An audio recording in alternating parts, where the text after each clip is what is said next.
Ce que je vais dire, c'est que ce que vous appelez antithèse n'est pas la négation systématique de la thèse. Ce qu'on appelle antithèse, c'est quoi? Écoutez-moi bien. Dans l'antithèse, je conserve la thèse et ensuite je la dépasse. Je ne peux pas dire thèse, M. Tounkara est très beau. Antithèse, M. Tounkara est très laid. Ça tombe sous le sens. Donc, quand j'ai dit, on conserve ce qu'on avait dit et on le dépasse, après avoir dit thèse, M. Tounkara est très beau, antithèse, vous dites, même s'il est très beau, il aurait pu être plus beau s'il était tel, s'il était tel. Vous avez conservé qu'il était toujours très beau, mais que vous l'avez dépassé. Ce qui est rigoureusement inadmissible, c'est ce que j'ai dit, que vous puissiez dire dans la deuxième partie ou la tête adverse que M. Tounkara, après avoir dit qu'il est très beau, que M. Tounkara est très laid. Et donc, cela vous permet d'être fidèle un peu à la perspective du sujet. C'est vrai que le sujet est un champ ouvert, je suis d'accord. Et surtout les sujets que vous avez au bac. Il est absolument rare, pour ne pas dire que ça ne s'est presque jamais produit, qu'un sujet vous enferme dans les limites d'une seule leçon.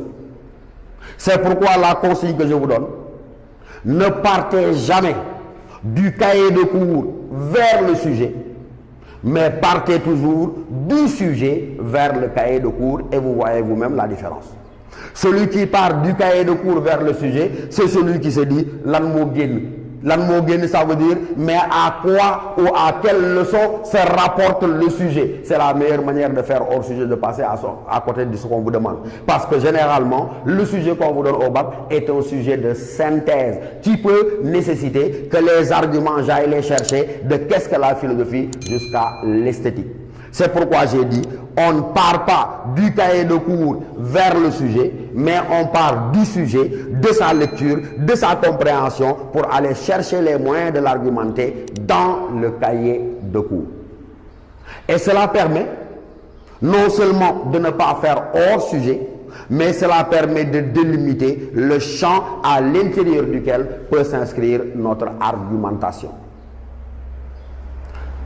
Dans le développement pour ce sujet que nous avons, vous insistez, mais sans réciter le cahier de cours de façon mécanique, sur tout ce que vous savez, sur l'opposition entre le philosophe et celui qu'on appelle tout le monde, le vulgaire, l'homme du sens commun, et cette opposition-là, elle est délimitée dans ces termes par le sujet. On ne vous demande pas de réciter tout ce qu'on vous a dit sur les rapports entre le philosophe et le sens commun, mais vous l'articulez au concept du sujet. L'opposition, c'est ici à ce niveau-là. Dire en y pensant, dire sans y penser. Et vous montrez clairement, oui, que le philosophe désirait de faire la différence entre le bien et le mal, de faire la différence entre le vrai et le faux. Il s'inscrit dans le doute, et en s'inscrivant dans le doute, dans la vigilance et dans la méfiance, il réfléchit de façon critique, là où l'autre, encore une fois, adhère. Et quand il adhère de façon émotionnelle et spontanée à l'ensemble des vérités établies par la société. C'est à ce niveau-là que vous insistez, mais vous n'avez pas besoin de réciter tout votre cours sur la réflexion critique et tout votre cours sur l'opposition entre le philosophe et l'homme du sens commun. C'est une discipline intellectuelle que de savoir s'en tenir au postulat du sujet lui-même. Et dans la deuxième partie, c'est là où maintenant on attend de l'élève sa capacité à réfléchir de façon critique. Parce que quel est le but de la philosophie? On vous l'a dit, à travers les différents systèmes et à travers la contradiction habituelle à laquelle ils sont confrontés, mais vous vous rendrez compte que simplement la finalité est de faire naître en vous cette capacité à réfléchir par vous-même et à réfléchir de façon critique, à prendre vos distances avec toutes les forces d'évidence, avec tous les préjugés, toutes les opinions, toutes les croyances naïves et spontanées acceptées comme telles. Donc l'attitude de l'homme du sens commun est une attitude d'adhésion, j'ai envie de dire émotionnelle et sentimentale, alors que l'attitude du philosophe, elle n'est pas exigée du sentiment, mais elle est simplement une activité de réflexion critique, parce qu'on vous l'a dit et répété, pour l'essence, la philosophie, elle est d'abord et avant tout une activité rationnelle. Et donc, après avoir dit ça maintenant, dans le développement, en mobilisant les outils grammaticaux de l'argumentation, je vous l'ai dit pour assurer la cohérence interne, parce que je vous ai dit, attention, la qualité de votre travail n'a pas de rapport avec l'abondance de votre propos. On peut être bavard mais il est préférable d'être concis, d'être rigoureux et surtout d'être pertinent. L'autre élément, c'est les citations. On en voit très fréquemment se promener avec un petit cahier rempli de citations, s'imaginant qu'il s'agirait de les apprendre par cœur et de les convoquer à tort et à travers pour donner l'impression d'avoir une bonne culture philosophique que non. Il faut faire une utilisation intelligente de ce que vous appelez les citations. Elles ne sont pas indispensables, oui, mais elles sont largement souhaitées parce qu'elles témoignent de votre culture philosophique, mais n'en abusez pas. Il ne s'agira pas d'un défilé de mode d'auteur, mais j'ai dit, contentez-vous de 2 ou d'un maximum de 3 citations. Vous avez fait votre première partie, à la fin, citation, phrase de transition, deuxième partie, à la fin, citation.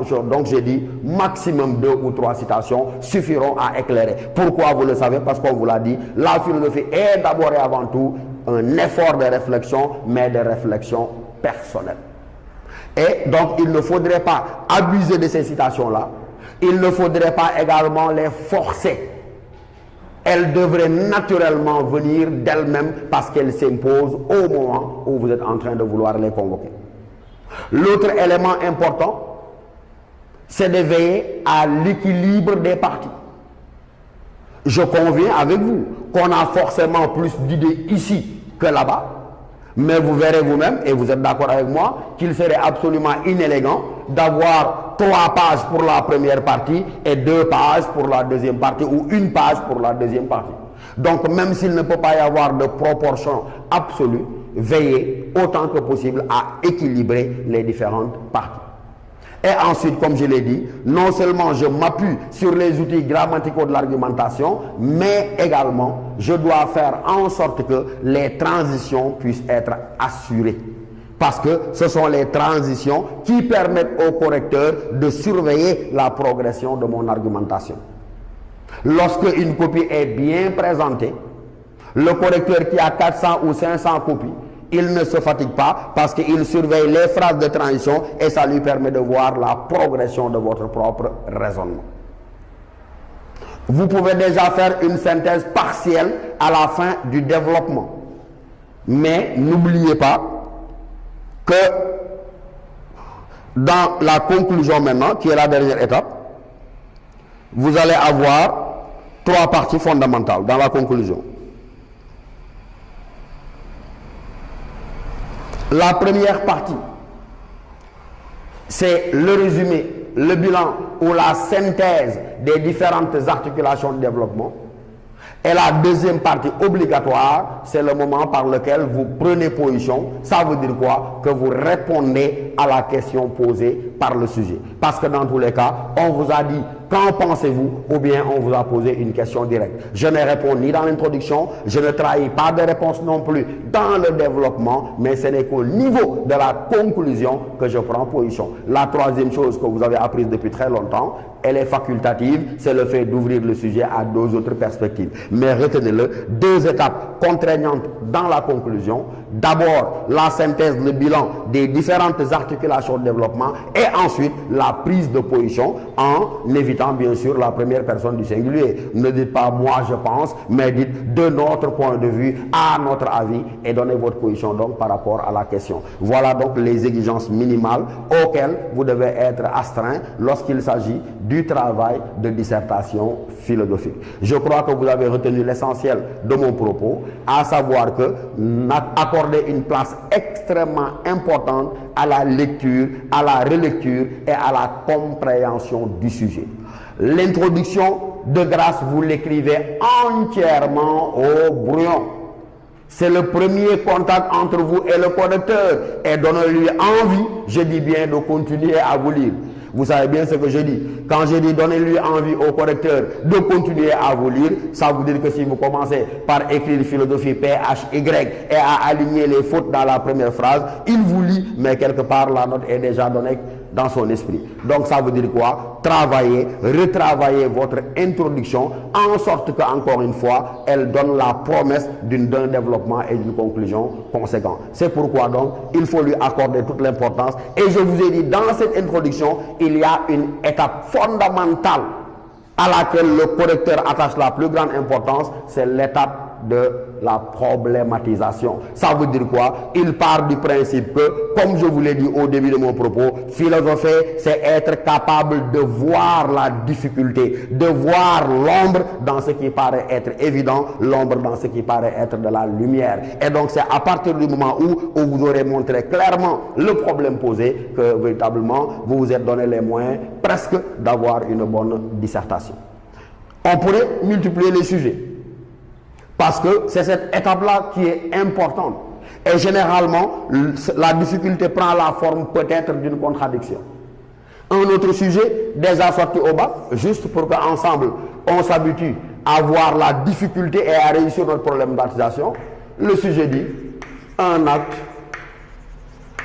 peut-il être inhumain? Mais je n'ai pas de problème. Ouais. Quand le sujet dit un acte peut-il être inhumain, mais vous vous dites tout de suite, attention, qu'est-ce qui fait problème si je vous posais la question à l'un de vous?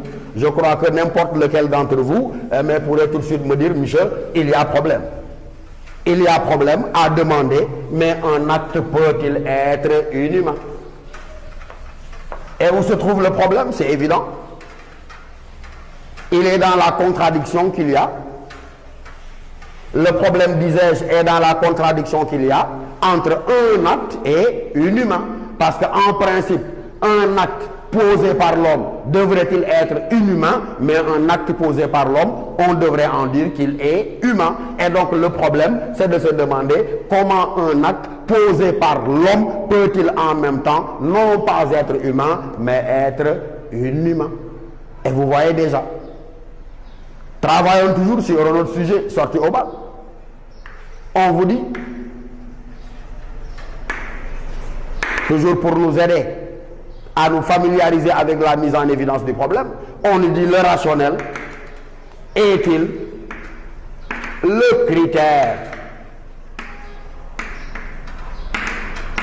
On nous dit le rationnel est-il le critère de la vérité? C'est déjà un sujet sorti au bac. Et vous êtes capable vous-même de me dire, mais qu'est-ce qui fait problème? Ce qui fait problème, c'est qu'on puisse me demander si le rationnel est, je souligne volontairement, si le rationnel est le critère de la vérité. Si la question était, le rationnel est-il un critère, vous me direz que la question n'a pas besoin d'être posée. Mais donc ce qui fait problème, c'est qu'on puisse me demander si le rationnel est le, sous-entendu, le seul critère de la vérité. Pourquoi cela fait-il problème? Parce qu'on vous l'a appris.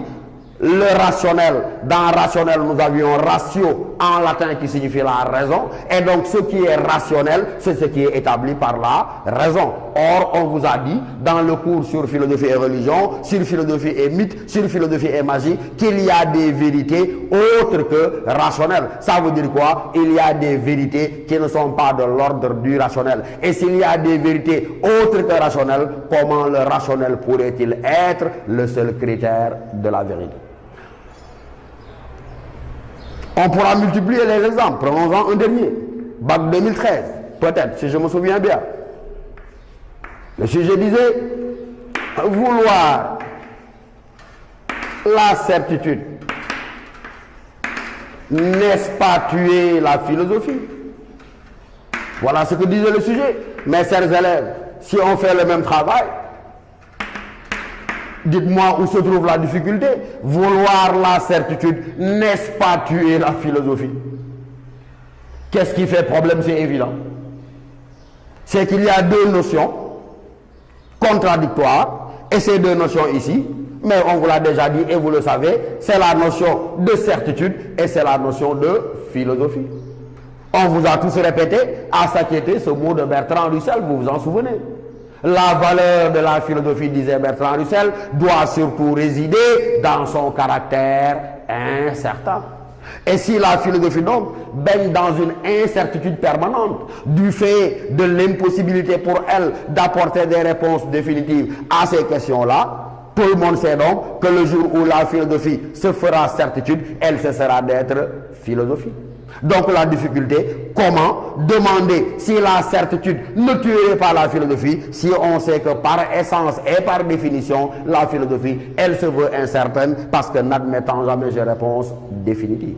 Et vous avez donc vu un peu, à travers ces 2, 3 ou 4 exemples, nous avons tenté de vous donner les clés de résoudre la principale étape, la plus difficile de l'introduction. Ça veut dire apercevoir la difficulté et poser clairement le problème. Je répète, là vous direz, si il y a des vérités qui ne sont pas découvertes par la raison, comment le rationnel à lui seul pourrait-il être le critère de la vérité?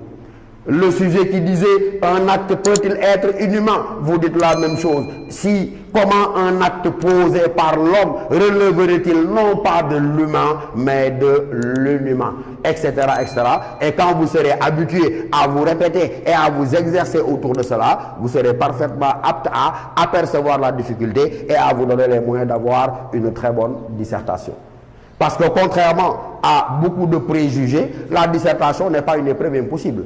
Mais elle repose, comme je vous l'ai dit, sur une exigence de rigueur, sur une exigence de clarté dans l'exposition et sur une exigence simplement de pertinence. Mais vous le voyez, avec ces exemples-là, peut-être que dans les autres séances à venir, nous insisterons encore sur des sujets et cela nous semble assez important pour vous permettre de réussir avec succès l'épreuve de dissertation philosophique au baccalauréat avant que nous puissions passer à l'autre épreuve à laquelle vous êtes soumis, c'est l'épreuve simplement de commentaires philosophiques. Excellent.